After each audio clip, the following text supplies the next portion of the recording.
If you're a graduate student, go into a lab and publish papers. They don't need to be high profile. They don't need to be anything. Just show that you're competent and you can show up every day and do work. When you're a postdoc, then yes, start formulating your special magical take on the whole entire world. How did it feel to get to know that you had a faculty job? You're getting close to shedding tears now, Paul. It's very rare to work hard for something for 10 years, more than that, and then succeed. This is going to sound terrible, because if someone ever told me this, I would tell them to be quiet. But, things are going to be okay. But that's the truth. Yeah. Did you have kids at the right time?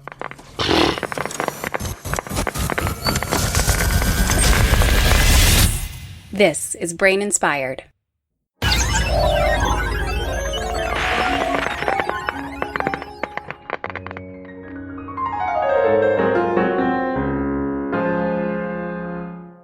Warning, warning. This is a special episode. Hello everyone, it's Paul, and I originally intended to release this episode only to my Patreon supporters on the private podcast feed that they have, where they now will be getting bonus podcast episodes.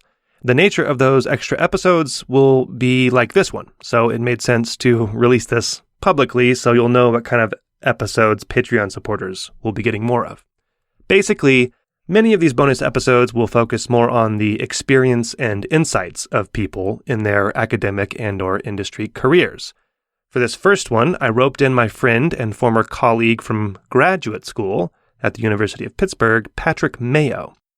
Patrick is just starting his faculty position back at the University of Pittsburgh, where he'll continue researching how eye movements and vision work in non-human primates.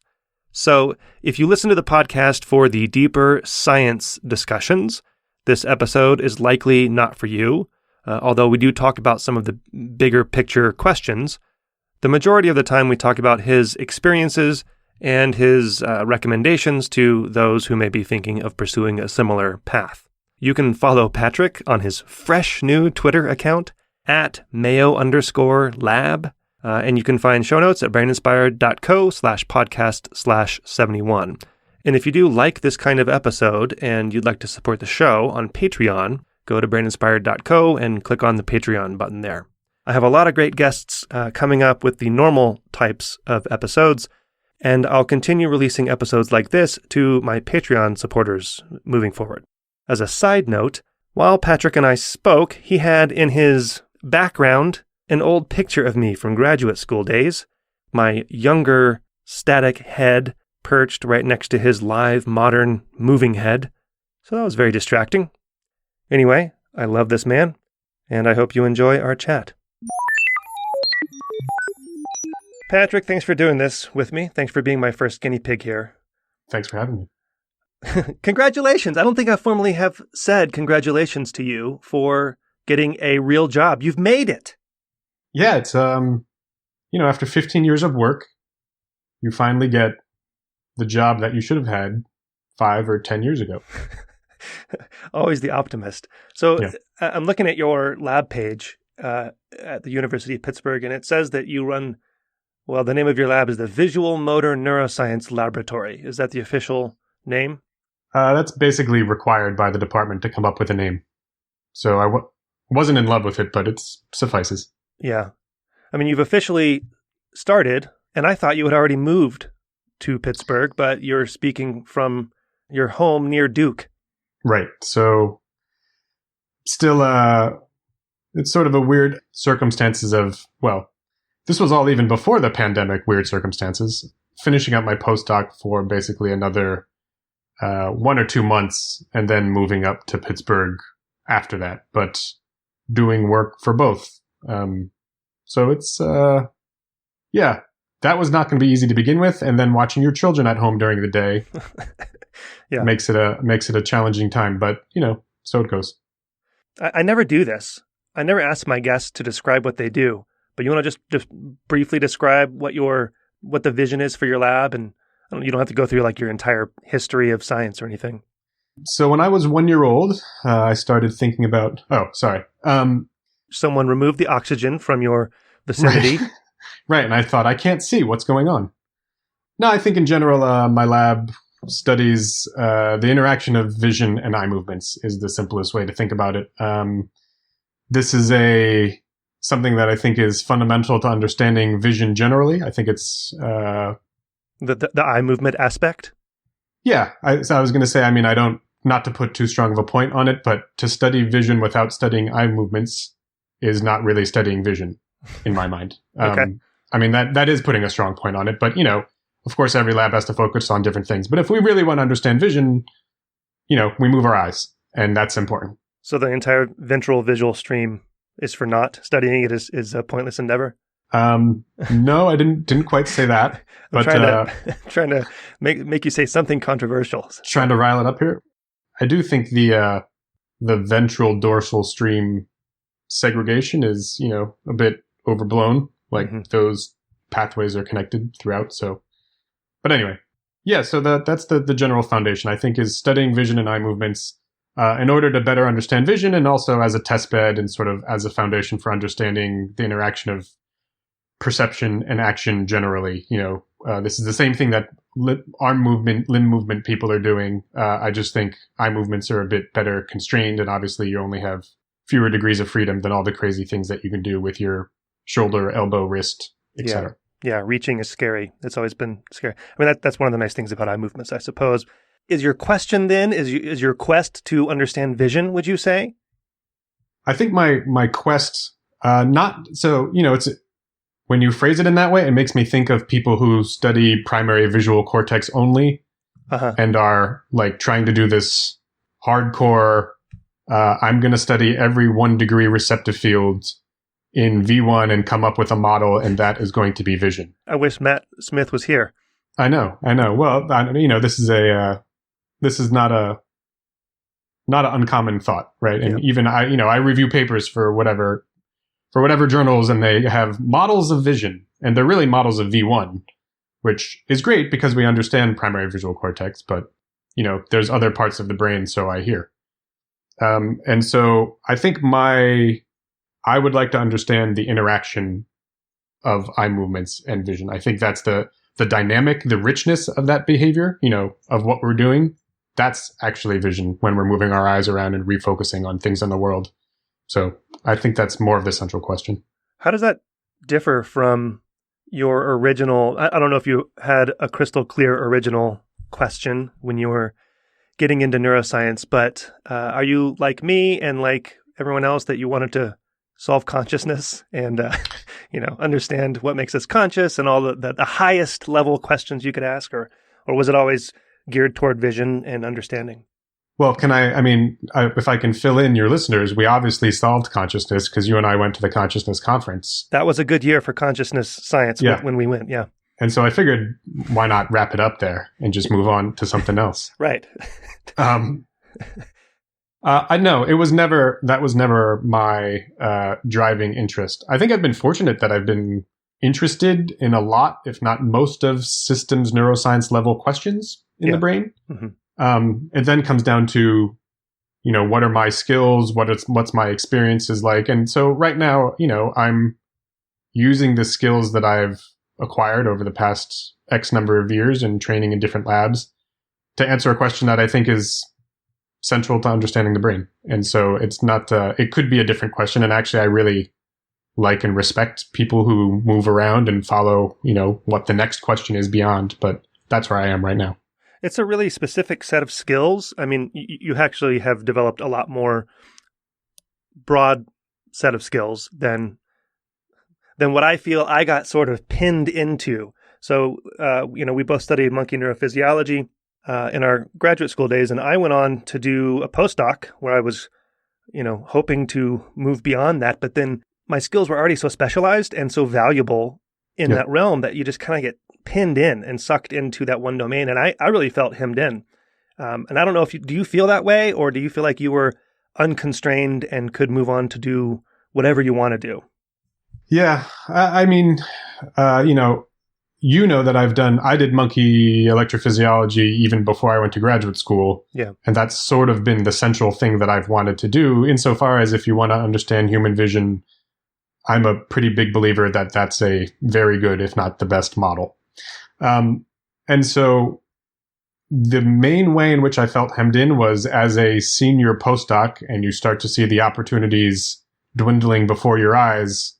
You start to think, I have all these skills, and they're very weird skills outside of academia, right? Like, Yeah. I could go to the circus and train animals to do weird tricks, or I can just try to slog along in academia and try to get that faculty position sort of thing. So in terms of answering scientific questions, I never really felt that hemmed in. I mean, you're always limited in what your skills are, data analysis and modeling and all these different things. But to some extent, I think we're moving in science towards more collaborative efforts. And I think that helps bring in other skills that you individually might not have. Yeah, that's exciting too. Just thinking about, for me, that's when I have the fear of missing out, the lack of an academic career for myself. One of the things that I realize that I'm missing out on is being able to set up a collaborative project and reach out to people. And so that's an exciting thing, I think. I mean, when I was a postdoc, I had behind me, I was at my desk, and behind me was a friend who did EEG work, mostly in humans. And he was doing a little stint in a monkey neurophysiology lab to do EEG in monkeys and stuff. But, he would get an idea for a project, write up the code real quick and spend about a week testing it out, and then maybe have a paper out of it. And it was really infuriating. Yeah. And he was doing it at the level of psychology, where you really could ask just such a broad range of questions and apply it in such a broad, in so many different ways. And that's another thing where I felt like, well, I can do maybe 3 things within my little limited domain. And it's a shame because it takes so much work to gain all of that knowledge and skill set. I'm not, now I'm just taking over the show here and complaining. No. I think, I'm totally with you. And in fact, I think, but I do think there's reason for hope in the field generally. And that's, the work that you and I did in graduate school is now vastly different using these sort of multi-contact electric probes, right? Yeah. Yeah. I mean, it's insane. I've talked to the graduate students in my current lab now. It's like, it took me a year to collect 100 neurons, right? Something like that. Maybe longer than that. One per day was victory. Yeah. If I was even, I remember my average was if I got 3 per week, I was happy. Yeah. Well, you have to overcome the technical hurdles and all the, yes. Right. And if you want, it has to be this type of neuron because it needs to be responsive in your task and all these things. It has to stay alive for more than 30 minutes. That's right. You have to not stab it, which is also a thing that you have to do. Yeah. But, collecting that data now, I can start to see the ways forward for moving along the direction of what your colleague was doing, even in the field of awake behaving animals neurophysiology, which is your recording. We certainly have the capability now to do online manipulations of the task. We have fast enough computers to do online analysis of the task. You just need the coding and the hardware to be set up correctly. But you can ask a question, record from a population of neurons, and answer that question in real time in the same day. That's technically possible. It's technically challenging. Yeah. But, I think we're on the cusp of that. And that's cool, right? Like, no more of this, waiting around for a year to try to answer questions. And that's, if we're doing science, that's what you want to be doing. All right, let's back up and talk a little bit more about your job and your job search and life relative to work. And then we'll get back to some bigger sciencey type questions. Mm-hmm. One of the main questions that I had from my listeners was about the two-body problem of one person and his or her spouse or significant other. In your case, you met Amanda, your wife, and you met her in graduate school, right? Yep, same. She was in my same class. The same year. Show up on the first day of grad school to look at your fellow PhD classmates and meet them, and yeah. And so, you don't want to hear the love story part of it, I assume. Well, I'll edit it out. We'll okay. It's fine. So, fast forward, you guys got married, and now you have 2 kids now. And I don't honestly remember how that worked out. How was it? I know that you guys had difficulties navigating the two-body problem, which is how to figure out who gets to do what they want to do and who has to go move to another city with the other person. So can you just kind of walk through how that worked out? Yeah, of course. Well, we met in grad school. That was in Pittsburgh. And then we both wanted to do a postdoc. So we're relatively pragmatic people. And so the first thing was, well, where can we go? What city can we go to, that fills whatever criteria we have in our personal lives that has enough labs that we can choose from? Yeah. I can go through the list of cities. There's not that many, 3 or 5. We ended up going to Boston, which is the obvious answer. What does she do? What was her specialty? Sure. So that people know? Sure. Because it's not like you're both monkey neurophysiology people. That's right. She did, she's always done auditory neuroscience. In graduate school, she did sort of slice electrophysiology. She went on to do awake behaving recordings in mice in an auditory neuroscience lab in Boston. Okay. And so, we were just looking at labs generally. Where are there auditory labs? Where are there vision labs? And that was sort of the basics of it. Was it a necessary thing for you both to do a postdoc at that point? Or did you have the conversation of, well, what if only one of us can get a job? Yeah, at that point, that's what we both wanted to do. I think in the back of our minds, Amanda never was super enthusiastic about becoming a faculty member. The difference in chores and work and job responsibilities was never a thing. She was never like, oh yeah, I want to sit and write grants. She's always lusted after the job that doesn't really exist, which is the senior staff scientist, the glorified permanent postdoc. There are a few of those. There were, and they're enviable, I think. Yes. Yeah. Well, fellow Pitt alumni, Becky Berman and her husband are both staff scientists at NIH. And, so they exist. But they're very they seem rare. happy. They're a happy lot. Yeah. Not those particular people, but the staff scientists that I've met, kind of older often and have been doing it for a long time and just completely happy with their role and their life. So, yeah. Yeah, I mean, for Amanda, that's, she wants to do science every day. And she's actually happy to have someone tell her or consult with, like, here's the science we want to do. Like, she's fine with that, right? She doesn't need to have her own idea or her own project that like drives her personally. And what is she doing today? So I'll give the really brief recap. We both did our postdocs in Boston. Then it becomes, well, what are we going to do next? She decided she wants to do, leave academia and look into industry. She's now basically, she works for this company Illumina, which if you're familiar with PCR and sort of actually if you're familiar with the stock market, it's supposedly a hot stock. It's public? Yeah. No, it's so they make, they do a whole bunch of things. You can look up illumina.com. She actually helps curate rare and undiagnosed diseases from the perspective of these patients who get full genome sequencing. So she looks through the primary literature, and this is, it's pretty cool. It's sort of similar to what you're saying about your colleague at during your postdoc, which is, there's doctors on the front lines who are trying to figure out, in short, what's wrong with this patient, right? Yeah. And they can't figure it out for a few reasons. One is because maybe only 3 other people in the history of the world have been diagnosed with this thing, and those papers have been published in the past 2 years. And, when you're an MD, you're not going home and reading the primary research at night. Yeah. So Amanda works on a team that helps diagnose those sorts of issues and actually sees some tangible results, which is always a nice thing. So you never faced you only faced the problem of both wanting to do a postdoc simultaneously. So you didn't really face the problem of a dual faculty search. That's right. Although, I have to say, from everything that I've heard, dual faculty searches are slightly more of a pain, but they can actually help you in some ways. I've seen that happen. Yeah. I've seen that with a bunch of people, actually.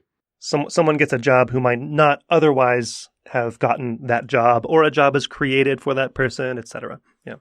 Yep. And they get a good position. They get some resources, and I should say it's also not always the case. One of those people, one of the dual bodies is the more heavily recruited person. And I've also seen it after 5 years, the other person is the more successful one for the university. Sure.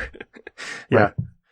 Well, would you say that you guys are in a happy situation then? That it worked out as well as it could? It absolutely has worked out in a ridiculously ideal way. That's great. Insofar as Amanda's, she works from home. that's always made us flexible in terms of moving anywhere. And going back to Pittsburgh, where I got my faculty position, is basically ideal. Yeah, we didn't say that. So you went to graduate school at the University of Pittsburgh, and now you're back. Yeah, go Panthers. Yeah, it's the Panthers. Panthers, right? Yeah, I believe that's right. Yeah. I mean, Steelers, really, but Panthers. Sure. Maybe is that it for the two-body problem? Did we miss anything important in that story? Yeah, I mean, I should acknowledge she sacrificed a bit for me, right? Knowing that this is what I want to do, this is my passion a bit more than her. How so? Because she took this position of working from home that, she could have just as easily, we currently live in Durham, North Carolina. The Research Triangle is here. It's actually a really hot place to get jobs. She could have looked around for a job to work at locally at a physical location, right? But it's not like she's not doing what she wants to do, correct? I'm trying to be nice here, Paul. You're trying to get me into hot water with my wife. No, I'm saying that you're saying she sacrificed, and I'm saying how did she sacrifice? Because she's doing science every day. She's working from home. Where is the sacrifice? Well, I think initially, she could have. The sacrifice was focusing more on telecommuting, working from home jobs, where when you're initially looking for jobs and you have no idea what you want to do. Yeah, right. It's sometimes easier to be like, oh, let me drive down to the office and talk to the boss and interview there, sorts of things. Or even, you get a faculty position somewhere and that limits where she can get a job as well. Yeah, exactly. So it's still a two-body problem, but she just wasn't interested in the faculty side of things. Yes, yeah, absolutely. So how was the job finding process? How was the job search process? Painful? How many different interviews, how many different talks did you give, interviews? You're going to say one. One. Is that right? Yeah. Wow. Well, but I don't think that's, so there's a way to categorize sort of people on the job market. There's the upper, I will readily admit I'm not the upper echelon. Okay. And the upper echelon person, the less than 1%ers are the people who go around and do the circuits and they're wooed by multiple schools. Yeah. Most people are not wooed by multiple schools. And I would put myself into that category. I certainly applied to a lot of places, but you don't hear anything back for the most part. There's sort of, these informal check-ins once in a while where someone might email you back or a little Skype interview that's not an interview, sorts of things. But, it's probably not a coincidence that I'm hired in a place where people knew me, right? Sure. I think I just had this discussion with someone else that I asked them what they used to believe that they now think is naive. And they had the belief that science is different than the rest of the world in that people have good intentions and you get by on your merit, you advance on your merit, and it's not about politics or who you know. But that myth was dispelled in his experience. Yeah, I think that's pretty naive. I mean, and it's not, that's naive. It would be nice if things were that way. And I don't think it's the other extreme where I know people complain like, oh, it's all politics. And yeah, it's certainly politics, but science is done by humans and humans have some habits, right? And that's just the way it is. Yeah. So you had a pretty untumultuous job search experience. For the exact Pitt position or just overall? Overall, because there's the idea of like when you start to consider, is it time now to look for a faculty position? And then at some point you have to start. Yeah, no, it's totally horrible. It's horrible. I don't want to. You should not That's say what that. I was trying to get out of you. Yeah. No, you should not say it's untumultuous. It's terrible. It's literally, and I remember this when we were grad students. I remember postdocs at Pitt. I actively saw them. Yeah. Change their personality and like get depressed and watch their soul like be crushed over the course of months. Yeah. And I went through the same process. I think of like the Bugs Bunny cartoons when we were young that I used to watch where like you fall off the cliff and they're like hanging by 10 fingers and then it's like 9 Boom. fingers. Yeah. Boom. And people are jumping off at 9 fingers and 8 fingers. And for what it's worth, people who stick around to the 1 and 2 fingers, if you can stick around for that long and, keep your mental health in check, sometimes the opportunities come up. And so I was not at all like, oh, I'm definitely getting a faculty position. It's always been a completely impossible, unrealistic thing that I wanted to do. And so I looked at many other jobs. I looked outside of academia because it was getting time to leave my postdoc. Is that something that you just felt that it was getting time to leave your postdoc, or how did you make the decision? Yeah, I mean, you sort of know in general how many years you've been in the lab and how that looks on paper, sort of thing, right? And I should say to the audience, I did 2 postdocs, right. And that I've even had people say to me like, to be shocked that I was doing a second postdoc and think that that's already the kiss of death. It's like standard now almost. Well, I think for awake behaving animal work, it's okay. But, there are people in other, cell molecular labs that are like, why would you ever do that? Like, how do you expect to get a position after that? I think you just sort of blow those people off.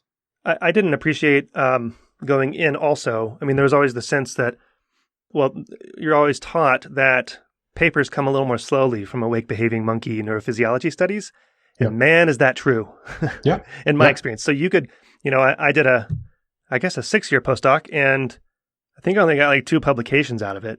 And there'll be more down the road, as the data continue to be analyzed and stuff. But it's kind of embarrassing it looks bad on the CV compared to someone who, comes from psychology and their CV is 6 pages long with just tons and tons of papers.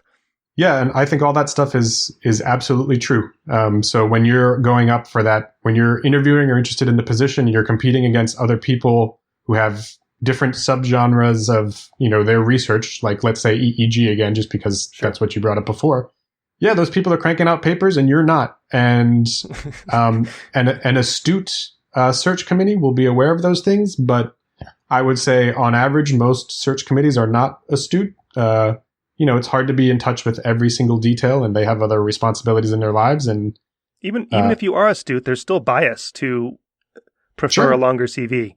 Sure. You see a big sheet of paper. I mean, this gets back to just humans doing science, right? Yeah. They're humans. You look at a big sheet of paper with lots of lines versus a few lines. How's your imposter syndrome? Are you because that's something it's that strong. People can kind of hide in graduate school and even a postdoc, I would say.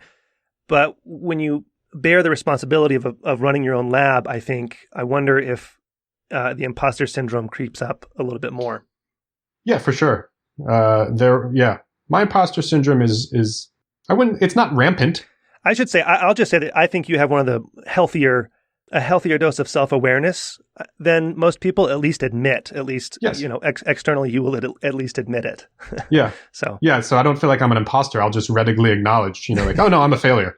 Yeah, right? I'm not trying to be anything else. What did you think I was? I found that's a really good way to shortcut the entire thing. Is just reduce everyone's expectations. Well, I do. I've been doing neuroscience for over 15 years now. Right. And, I should say my very first job was as a technician in Jim DiCarlo's lab at MIT. He was a new faculty member. So just to fill people in, he was a new faculty member at the time, just hired at MIT. He's now the chair of the department. Yeah. And, pretty wildly successful. But I remember sitting there. So that's always been like this is the person who does neuroscience, right? That was my sort of first introduction to neuroscience proper, especially for my field. Let me just interject because DiCarlo has done the seminal work that we often talk about on the show, bringing deep learning networks into the ventral visual stream in neuroscience, comparing the deep learning networks with brains and having wild success with that. He really started that, and I think that's the wild success that you're really referring to. Yeah, well, so scientifically, yes. And, even within the department, right, like it's unlikely that you would be hired into the up-and-coming chair of the department's lab. Right. Right, like what are the chances? For MIT, especially for those like in the know, what are the chances that you even get hired into somebody who's not going to get kicked out 5 years later, right? Right. I mean, like some people don't get tenure. So, I was sort of like around these wildly successful, incredibly smart people. And even from that point, I was like, I will never be this, right? Like, right. Like I need to start 30 years ago in order to catch up. So I've been aware of my shortcomings, but also I'm aware of my strengths too. And I think that's just that's the important part of dealing with the imposter syndrome. And as you said, like I'll acknowledge where I fall short. I mean, I consider that a strength of your personality, but thanks, Paul. I'm not sure if it's a really advantageous aspect career-wise. Yeah, I think there's, in terms of selling yourself, right, there's a bit of you need to sort of inflate yourself a bit more. And Yeah. I could probably use some improvement in that department, but so it goes. Speaking of famous labs, for someone who has a choice of what lab to join, I mean, would you ever, if you had the choice, join someone's lab who wasn't famous or wasn't really well known, given that knowing people still is maybe the most important thing in science and advancing your career? Would you join someone's lab who was just starting their career? Well, we did join the lab. I know, and now people have to join your lab to start their career too. I know. I have pretty strong feelings about this. Not that I think I'm necessarily, well, I guess I do think I'm right. That's why I'm going to say it. But I think the answer to that question depends on the stage of your training. I think it is perfectly acceptable, if not great, to join a junior faculty member's lab as a graduate student, and possibly as a postdoc. But as a graduate student, when you're new and you just need to learn things, all you want to do is have someone who can support you. Yeah. And for the most part, I think it's much better as a grad student if you can have someone come into the lab and sit next to you and still do the experiments. Which was what we had. Which is exactly what we had, Paul. And I know, that wasn't always fun at the moment, right? Like when you're doing your experiment and you're like, get away from me, PI. Like, I know what I'm doing, right? Yeah. But in retrospect, the alternative is, someone who's, I'm exaggerating, but, 80 years old and hasn't been in the lab for 30 years. And you want to ask them, oh, this is broken, or how do I do this? And they point you to somebody else. Or they just have 600 graduate students. And so there's really no central executive figure. Yeah. And, that's not just a learning technical skills, that there's an emotional support to that too. Having someone who actually can relate to the experiment that you're doing, as opposed to just saying, hey, go do this thing. I read about that people are doing this for the past 5 years. Why can't you do it? Sort of thing. Right. I think as you become a postdoc and you're looking to get on the job market, there's a definite advantage to coming out of more famous, well-established, popular labs. And that's again, not necessarily a negative, like, oh, it's all politics thing. It's sometimes those popular labs have produced people who are successful. And, if you want to go into a lab and you want to demonstrate that you can be successful, one way to do that is to say that you went to a lab that has trained people to be successful and learned the skills that you need to be successful. So, what would you do differently? Oh, go ahead. I was just going to say end rant. What would you do differently if you started over? Is there something that you regret having done? Are you happy with, everyone's path is different, and I don't know how you can ever, I'm pretty happy. I don't know how you can ever figure that out, right? Like, for all the bad situations or things that didn't work out. So I'll do a fill in the listeners thing. Our PI left our university when we were graduate students, right? Yeah. And that was not ideal. I was in the middle of a project and it's, oh, here's a deadline. June 1st, you must stop recording by June 1st. And, we were given plenty of advance notice, but at the same time, you're a little bit stressed about, oh man, I just invested 3 years into this. And now I really need to make sure I finish it within X amount of time. And if not, what is supposed to happen, right? I was offered to go too with him. So Mark had his own two-body problem to deal with because his wife is a well-known scientist as well. And so I was given the option to go with him. I think I had maybe one more year-ish. Yeah. I can't even remember how long I stayed after he left. I think we were all offered to go. I literally just bought a house in Pittsburgh. Yeah. Like 6 months previous to that. And I was like, this is bad timing for me. Yeah. So, things like that don't work out. But in retrospect, I can't say that was a mistake. And I think you learn a lot from those situations. It's really stressful. I've been in stressful situations similar to that afterwards. And you start to learn, this is going to sound terrible because if someone ever told me this, I would tell them to be quiet. But, things are going to be okay. But that's the truth. Things will work themselves out if you apply yourself and get your data. You'll figure out a good solution if you're surrounded by reasonably helpful people. Is it important just to keep your head down and keep moving forward? Or what's the important lesson? Because things won't be okay unless you're active in that process. Yeah, you certainly, So I'm a firm believer of the keep the head down. It's my blue collar upbringing. You have to do the work. The data's not going to come in by itself, right? This is not You can't sit and do nothing. And you need to make an attempt. Lots of science of what we do is failure. And that's failure on an individual daily basis. That's failure over the course of, doing a 3-year project that you submit and gets rejected. All those things are failures. So lots of times that means you have to try a lot. Do you have a favorite example in your own past of a failure that has helped shape you or brought you near scientific death? Often I'll ask people, and it's all about the grant, not getting a paper published. And those are sort of those are the normal failures. Yeah, I went into neuroscience knowing about those things and expecting those things. And, maybe again, talking about my personality, I expect to fail to some extent. I'm not, You almost guarantee it to yourself that. Yeah, no. I wrote profanities on the cover of my manuscript, so I don't know why it got rejected. Yeah. I don't think failures are the things that I've learned from. I think the stressful situations in the lab, like I was talking about, our Mark leaving as your PIs, the lab is shutting down. I think those are the situations where I've learned the most. You sort of learn to reach out to other people. You learn to have some faith in yourself. You learn to figure out other ways you can do science aside from the one specific way that you had in mind when you first started, or address another question that's also interesting that may not be the ultimate grand total question that you started with, but is a valuable contribution. So those sorts of things, which I think, those are all really important scientific skills. They're not just coping mechanisms for getting through your stressful situation. This is going back to when people start with wide-eyed, high expectations and the big questions, and then those big questions lead to, you realize how little we know about the things underlying those big questions, and then that leads to a little bit smaller questions, but still super important. And then you realize we really don't understand any of that. And it keeps going, and it's turtles all the way down. How different now is your attitude about the scientific questions? Do you even think about the larger, more wondrous questions now? Or are you super focused on the detail-oriented, specific questions we can actually make progress on? Yeah, I think, so I never really started out with the I want to understand love question or, consciousness, When we were at the conference of love, we figured that out, right? Right. The love conference. Yes. We probably shouldn't talk about that on air. It's not. Well, okay. Yeah. The consciousness was just sort of an offshoot of, thinking about visual perception. And my undergraduate training was in cognitive science. It doesn't have to be consciousness. You have these, you could say attention, for instance. Yeah.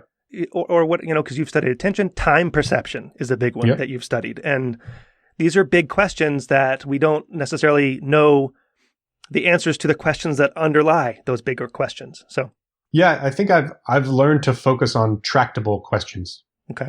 And so I actually think maybe this will be surprising. I don't know, maybe not. I actually think attention is more tractable than time perception. And that's just learning through experience of my research. At the time, I thought the time perception work that I did in graduate school was pretty straightforward. But, the more you think about it, the more you figure out that time is correlated with every single variable, of course. Isn't attention also? No, attention is definitely not. Okay, well, let's not go down the attention road because that's kind of we've been talking about on the podcast recently, whether attention is even a thing. And you, offline, reminded me that I had brought you up in a previous episode way back when, I guess, at something that you said during a journal club, asking, do we even know what attention is? And I don't know if that's changed in your head. Yeah, definitely. I think attention, so again, just to fill people in, I did my first postdoc in John Mansell's lab. I would say, if you want to start to understand attention and have a firm footing for understanding it, you should read his papers. Okay. That's my personal and completely biased perspective. But are you talking about attention as one thing? Nope.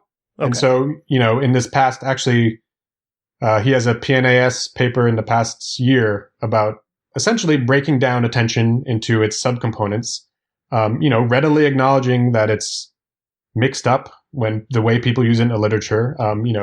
We can only do so much as individuals, which is to say, here, we've operationally defined it in every paper that we've published, and here's what we mean when we say this. I think the example that he brings up, if I'm if I'm remembering that paper correctly, or maybe this is one of his talks, is bringing up the example of memory, which formerly was like, oh, memory research. And well, there's all types of memory, right? And now the field of studying memory has actually been broken down into fear extinction, right? Like fear extinction is a very particular type of memory. I know the high profile papers will say whatever, memory replay, right? But getting shocked in the foot is a bit of a different memory than, running through a field of grass and flowers, as you and I did at the Love Conference. Yeah. Yeah, but I mean, words like memory and attention, they are supposed to map onto systems in the brain. And then we realize we don't even... Are they? Oh, yeah. They're supposed to be an attentional system.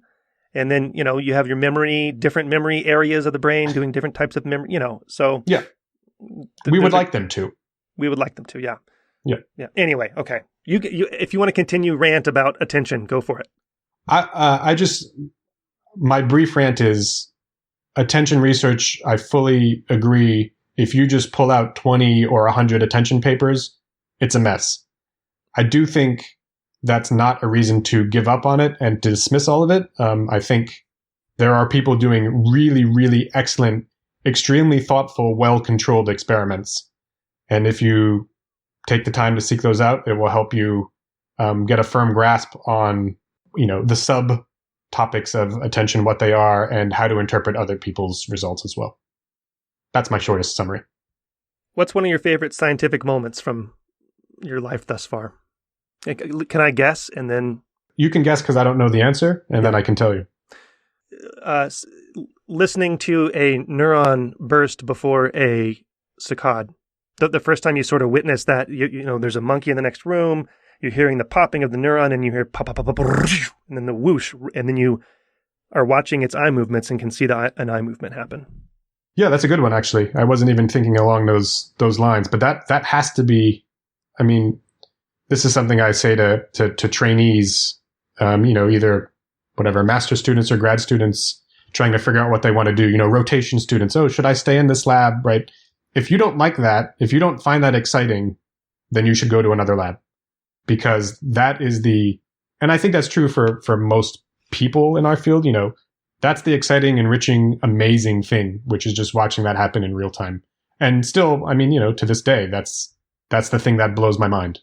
And that's the thing that makes me excited to figure out what's going on. Maybe not, well, certainly eye movements as we did in graduate school. I recorded in Area MT now most recently, just a motion patch, which, given what you and I saw in graduate school in prefrontal cortex, blows that out of the water, right? You just turn on this patch, it's like, yeah. Now you're doing what all the cool kids are doing with the MT. Well, that's why people get excited about those things, right? Yeah, yeah. So yeah, I think that's definitely one.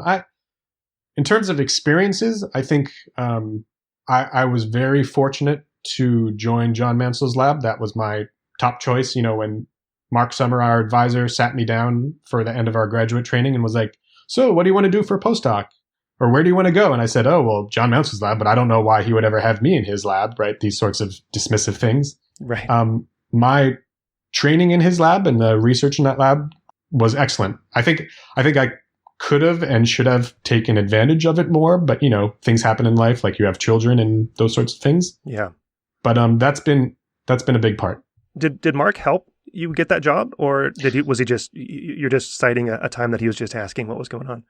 No, I think I'm just citing the time where I think he encouraged me. I would have never applied had he not encouraged me to just be like, oh, well, send him an email, ask him what's up, those sorts of things. I don't think he did much beyond that, but I don't know. Mark didn't discourage me, but I almost quit after, getting my PhD. I wasn't going to go do a postdoc, and it was one of my PhD dissertation committee members who sat me down, actually asked for a meeting with me and sat me down and told me that I needed to go do a postdoc, and so I wouldn't slip through the cracks. I'm not sure how I feel about that still today. Yeah, it's always a strange thing to sort of push people along a path, right, that may or may not be the right, like if the person's not choosing the path themselves or they're uncertain about it, is that the right thing to do? Yeah, I think she just helped encourage me. I'm not, she didn't push me down the path. I had to make a decision. Yeah, and she certainly did it out of good intentions, right? Yeah, she did. Anything else that you think people should know about the process? The getting a faculty position process? Yeah, I guess just the whole arc of, because it's almost like, so you have this vision, right? When you start, the goal is tenure, eventual tenure. Yeah. And it's a long road. Which is not, by the way, so this is something you learn along the way. That's not actually that special. Like, you can have tenure and the department can still just squeeze the living daylights out of your resources and make your life miserable. So it's not like anything magical that you have some job that you have tenure, but it's terrible, right? Like, that's Yeah. it's not the end all be all. Like, oh, I finally made it. Here, I have a closet to do my research in. But you do kind of see that as an end point. Yeah. I mean, what you're saying is that is not an end point. And yes, so I'm saying as you like go along, even that changes, right? Even like the dream job is like, oh, it's actually not even that great. So what is all of this for?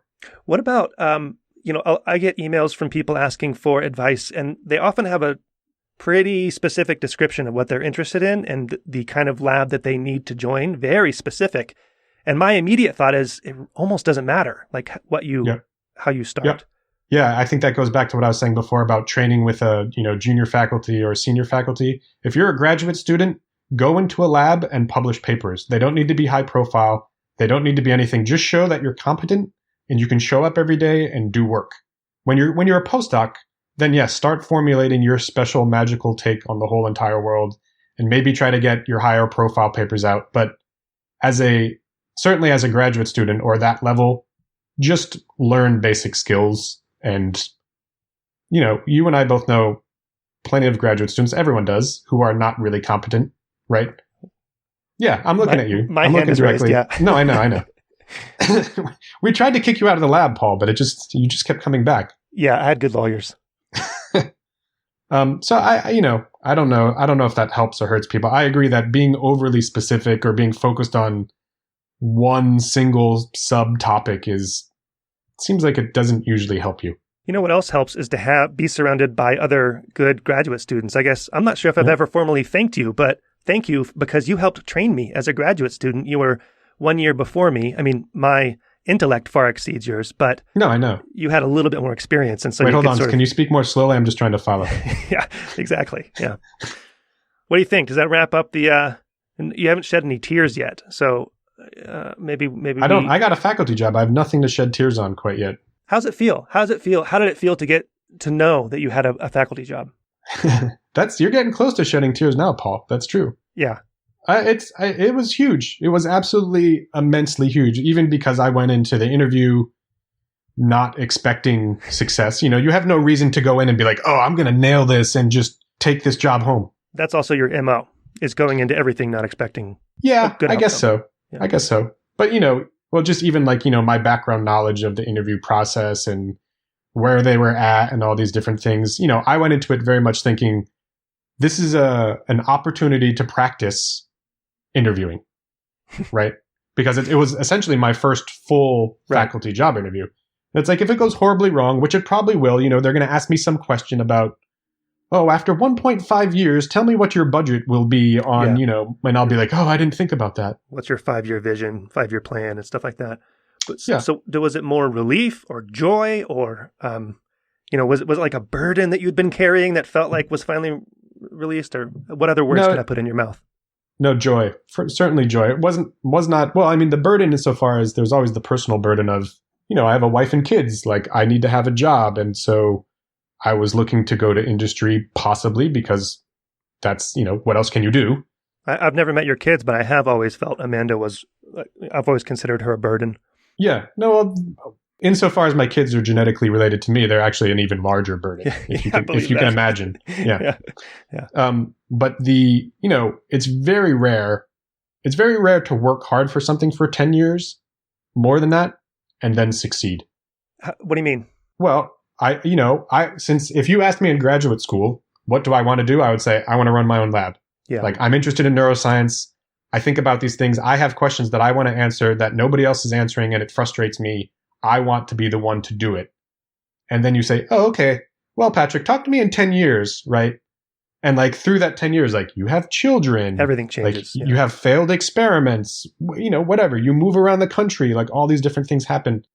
And getting a faculty position from the beginning is just a low probability thing. So how could this ever come? And I should say, So you asked me if there's one thing I should say or anything else I wanted to say.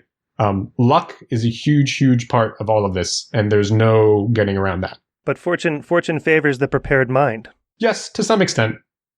But you're never going to get a faculty position if there's not a spot open for you that fits you, and you're not in control of what a department is looking for at a given period of time. I think that was when we were graduate students, some of the postdocs, I don't think the job market was very favorable at the time, and that was a huge stressor as well, I believe. Yeah. I don't know how it is now. No, it's equally as crazy. Like, you can, there could be, let's say, 10 open positions in the whole entire country, or let's say the whole entire continent. Let's say North America. We'll throw in Canada. Yeah, thank you. But how many of those positions are actually fit your particular needs? Like, and how do you fit the department that's currently there? Yeah. You're basically never going to fit. It's statistically unlikely. And so fit is a big part of it. And that just comes down to luck. This year, think about the pandemic that we're in right now. If I'm applying, I have friends, right, who are applying for jobs this year as opposed to last year. And guess what? The universities are not going to be hiring for another year or two or more. I keep seeing little celebrations on Twitter. You're not on Twitter, are you? I am on Twitter. Oh, you are? I didn't know that. I just tweeted up about a month ago. Mayo_lab, everybody. Catch me on Twitter. I've tweeted once. I'll put it in the notes too. I'll find you.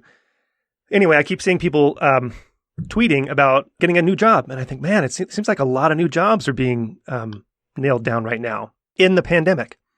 I think people are, that's because things are already budgeted for and they're squeezing in their last positions. Yeah. Next year, there will not, Yeah. That's right. These are things that have been in the works for 2 or 3 years, and, universities have to budget for the years, but I already know every university that I'm currently working for, affiliated with, right, Duke and moving up to Pittsburgh, they've already sent out emails that it's a hiring freeze. You lucky bastard. Well, it is. Luck is exactly, it's luck, everybody. How close are we to understanding the brain? And how has your conception of that changed over time? Yeah, I'll nitpick and say, it depends what you mean by understanding, right? Sure. If I talk to my parents about this is what we understand about the brain, they think that's understanding, right? Like I say, oh, there's these neurons in this part of the brain that fire when we do X, Y, Z, and they think that's pretty cool. And that's a level of understanding.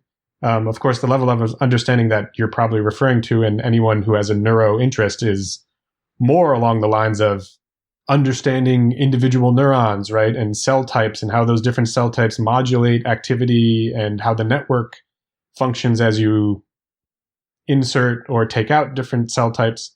I think we're very far away from that, but I'm not sure. Well, that would be great to understand at that level. I'm not sure it matters. It depends what your ultimate goal is. If your goal is to help people or to help understand brain diseases and disorders, you might just need a functional account of neuronal activity. Do you think that we're much closer now than when you started? Before I started or you started? When you started. Well, what's the difference? Well, your contributions have been a little bit more significant than mine, is all I'm saying. A little bit? Come on, man. Okay, well, I was just trying to be nice. Yeah, I think we've come pretty far. I know, the current there's a few trends, a few very, very cool, popular things going on. We need more theory. Need more theory by somebody who's not me, presumably. In systems neuroscience now with the multiple neuron recordings, there's a lot of the dimensionality reduction, sort of looking at neuronal manifolds and these sorts of things. Regardless of your perspective on whether we've learned something from that about how the brain works, I think that change in perspective has been really useful to get people thinking in somewhat new and different ways that will help propel things forward. And, just the simple addition of recording from multiple neurons in awake behaving animals simultaneously, as opposed to recording from them serially. Yeah. And then doing analyses as if they were recorded simultaneously. Exactly. That's my favorite. Yeah. And pretending like the behavior and, let's say the animal's state of attention is exactly the same at all those times. There you go again about attention. I know. That's a big deal. So I don't know. Maybe I'm just trying to be an optimist because I need to be. If you turn out to be an optimist, if this has changed you into an optimist, I don't know what I'm going to do. I know. Well, in this small regard, I do think, neuroscience is my religion to some extent. Not a very religious person, but this is how I find meaning in my life and define things. So I need to. I'm not saying like what I do is the end all be all of anything, but if I can make some small contribution to human knowledge, and by small I mean absolutely tiny, infinitesimal, and possibly buried under thousands of papers in the annals of science, I might have a low standard for what our lives should be, but that's a contribution that will live beyond me, aside from my children. When I left, when I knew I was leaving academia, I told one of our colleagues from our graduate school days, and he looked me in the eye and said, I can't remember the exact quote, but it was something to the effect of, well, you've made your mark in science. You have fundamentally contributed. I thought, no, that's like the most minuscule mark ever. Like, why? Well, but think of, the vast majority of the population, what mark have they made? Sure. I don't know. Yeah. Right? I mean, it all depends on what you value and want to get out of life. What are your thoughts on deep learning? Is that going to help us solve the brain? No. So this most recent deep learning explosion, revolution is just another incremental step? Will it help us solve the brain? Yeah, it's tough for me to say. So my personal take, my personal take is I'm not an expert in that. And certainly if you look through the history of neuroscience, people were super excited about backpropagation and connectionist networks. And, there's plenty of papers, and this is how we're going to solve the brain. This is what the brain does. Look at all these things it can do. It's hard for me to remember how I felt about that stuff because I was not well versed in connectionism, but I knew it existed. It was there, but it seemed tangentially related to to what we were doing. Well, so this was my undergraduate, like I said, I was a cognitive science major. We had a full, course on artificial neural networks. And, that was in the 90s. And it was backpropagation is going to solve everything. This is what the brain is doing. I never found it that compelling. And, it's the same story being played out now, but on faster computers and more sophisticated things. So that's my cynical perspective. And I think like any tool, it's a tool that needs to be used well and, with some deep understanding, not to use a play on words with deep learning.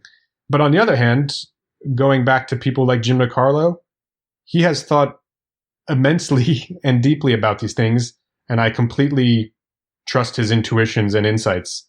So, and I should say the first graduate student in Jim DiCarlo's lab was David Cox, who then went on to be junior faculty at Harvard and is now, I think, the director of the Watson lab at IBM.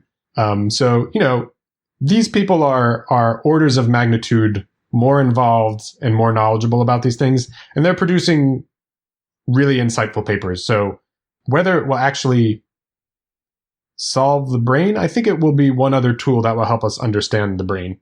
What about solve, maybe intelligence is a better word than the brain? For me personally, we need more information about the basic physiology.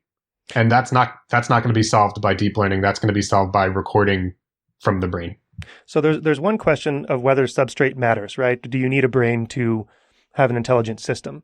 That's a different question than will understanding the brain generate necessary knowledge to build whatever intelligent system, whether it depends on having a brain or not. Yeah. And I wonder what your take is on that latter question. Yeah, I think the latter question, these levels of understanding, right? If you want to understand intelligence at an algorithmic level, then you should be able to put it onto any substrate that you want.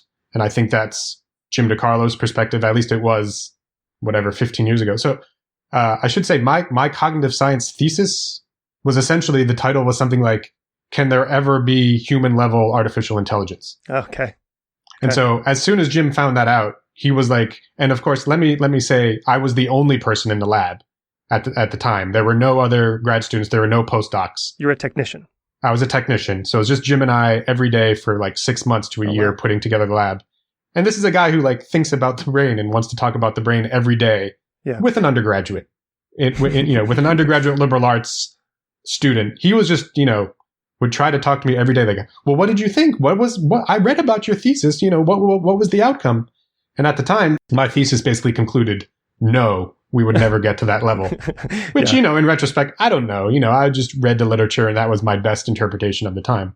But he was always harping on me about, well, why if it's just a substrate and you move from some carbon-based sloppy stuff in the brain, why can't you move to this other stuff based on electronics? And so I don't know. I think there's lots of exciting things coming out of that field. And I look particularly at the work of people that I'm familiar with, but I'm not an expert. I don't know what to say about it. Do you think that we're asking the right questions yet? In deep learning generally or neuroscience generally? I'm going to say in intelligence. So that encompasses both. Intelligence. I think in general, probably most of the field is not, and some of the field is, and it's just a matter of separating the good from the bad. So there are right questions being asked. Yeah. We're pointed in the right direction. As like a whole field, as humanity to understand. Well, I think if, there's a singular direction, I think we're moving in a haphazard way towards that direction, right? Is the right way to think about it. Okay. Again, science is sloppy and messy and it's humans and we don't know the right direction to begin with. But I think overall, I'm not so discouraged that we're moving opposite to the correct direction. So you're not super excited about this recent deep learning craze. But even outside of that, people often talk about there being, we haven't seen the Einstein of neuroscience yet, and we're awaiting this sort of breakthrough moment. Do you think that there will be a breakthrough and that will, fundamentally give a step change to our understanding, or is it going to be just an incremental march? Yeah, this is not entirely my own idea, and I don't know where it came from, but I've certainly heard neuroscience compared to genetics, right? Before we understood the genetic code. Yes, before DNA, yeah. Yeah, so this is the same way, right? And so we know that there's a language of the brain, and we know that, something like spiking activity is what is the currency of the language of the brain, but we don't really understand the details of that yet. And I see my work as, the basic research that's contributing to that type of research endeavor. I'm not sure when it will happen, but I do think we're waiting for that sort of breakthrough, where, I can't tell you what it is right now because I don't know the answer. And if I did, I wouldn't tell you. But, whatever, the brain works this way when we're doing X, but the brain works this way when we're doing Y. Something like that. That is an insight that will give us a comprehensive understanding of previous literature and help push things forward. I think that's still yet to come. How are people going to look back on this period in neuroscience? Let's say 100 years from now. Are we going to look like barbarians? Are they going to appreciate the work that we did? I say we as if I'm doing it. Yeah. Are they going to appreciate? Yeah, Is this the golden age of neuroscience right now? Are we there yet? Or like you're just saying, is it a pre-DNA, sort of pre-Kuhnian? I think more Bronze Age is probably something like that is more appropriate. Yeah. Right. We don't.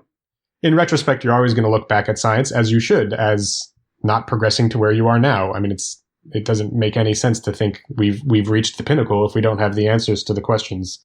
So, I think we're futzing around and doing our best. As you know, neuroscience is a relatively new field in terms of scientific study. We're only decades into it, which is crazy. It right? is. So the fact that we probably know anything or can do anything is sort of impressive in its own right. If you think about, let's say, my subgenre of field of vision and eye movements and ocular motor research, that started in the 70s, right? 60s, 70s. We're being charitable the 60s, but the 70s. And even then it was some papers drawn by some guys with some figures where they're like, hey, check this out. It's pretty cool. Hand drawn. Yeah, exactly. So to come from there to here seems like pretty good progress, but definitely lots more to go. Is it better to ask really big questions and try to chip away at them, or is it better to focus in on really smaller, tractable? I slipped tractable in there because I know you like that word, so that's going to bias your answer. Yes. No. I already, if you're doing science in a lab, you need to come up with answers to questions. And those questions can't be big and broad because you're not going to be able to answer them with the techniques that I'm currently doing in my lab, those sorts of things. And most people are doing. So you need to break down your larger question into smaller questions is my perspective on doing science. What do you think one of the main misconceptions is that people have when they're wanting to get into neuroscience? What's something that people learn along the way that they were wrong about?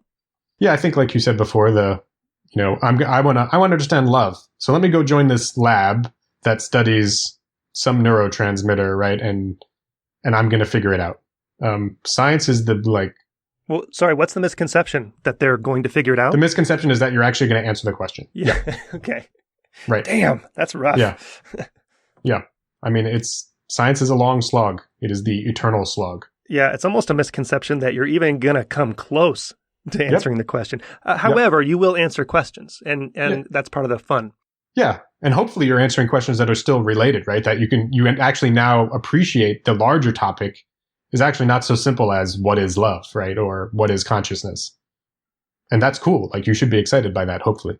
Yeah, I guess internally you can be motivated by those big amorphous questions. As long as externally you're answering the tractable ones. Every once in a while you can talk to people on podcasts about them. Ironically, I'm probably doing much more good for society through this podcast than I ever would have in science. So I completely agree. What's a popular idea that you think is wrong? Yeah. That the dorsal ventral stream idea, which has some explanatory power, I really would just like to not hear about it ever again. The where idea or the how idea? That there's these two segregated pathways in cortex. Mm-hmm. There is some segregation, but you look at the anatomy, look at the classic Fellman and Van Essen subway map of how these brain areas are connected. It doesn't do us. I don't think we're helping ourselves by overstating the dorsal versus ventral pathways. I think, in fact, we would be much better served by talking about that idea in Neuroscience 101 class, and then showing a picture which is like, hey, look, there's a whole bunch of connections between all of these brain areas, and we don't really know much about it so far. You know what's really crazy? Neuroscience is so young, we still don't even know the full anatomy. I mean, we're finding out new connections all the time, and that's a very fundamental thing. Yep. that we don't know. Well, I mean, the thing I always think about, which is when you're in the lab and you're inserting an electrode into the brain, you're like, oh, go here. Oh, don't go over there. Yeah. Like, we don't know what's over there. 1 millimeter. Yeah, exactly. Like this other thing. But it's actually cool that, there's Rich Krauss's lab has recent papers, out about, I shouldn't say new brain areas, but, doing imaging to find other brain areas related to attention. And I think that sort of stuff is extremely valuable instead of limiting ourselves to these 2 or 3 or 5 or 6 brain areas that are well studied. So obviously it makes it easier to study them more, but clearly there's other parts of the brain contributing. And it's a matter of putting those networks together. I think that's going to be maybe the next step of our understanding in neuroscience. It's all about hippocampus these days. I guess it always has been. I don't know. I forget. Yeah. Well, you're not really up to date on modern neuroscience, so you can be forgiven for that. That's true. Did you have kids at the right time? Well, that's you know that the answer to that question is that there's never a right time, which is what everyone tells you before you have kids. Yeah. Well, hopefully. I tried to tell you, but I don't know if you listened or not. You just have to, if you want to have children, then you have to have children. If you want to be the kind of person who plans your entire life, and I should say again, if you're wildly successful and you already have your nature and your science paper as a graduate student, then yes, write down on your calendar the day that you want to have. Yeah. Right. Yeah. That will work out for you. For the rest of us, it will not work out that way. And I think I basically had 1 child per postdoc, which is not ideal. Yeah. Right. So in my first, basically within my first 2 years of each postdoc, we had my first son and my second son. And that's somewhat terrible when you're trying to like reorient yourself to a new field, learn new things. For those who haven't gone on to do a postdoc, when you are a grad student, you feel like an expert in something, but then you go to do your postdoc and suddenly you feel like you know nothing. And, why have you been ignoring this whole topic for this so long? So what people also don't understand, people without children, is that having 2 kids actually is twice as hard as having 1 kid, at least in the beginning, which is, you wouldn't think that it would work like that. But no, I think it's actually, it's a minimum of at least twice. Yeah, there's a multiplicative and it's factor. Crazy. Yeah. Patrick, thanks, man. I really appreciate it. Thanks for talking with me, man. Of course, Paul. I'm happy to talk with you. If anybody has questions, they can always reach out to me too. On Twitter? On Twitter, I'm on the internet somewhere. I'm sure you can find me.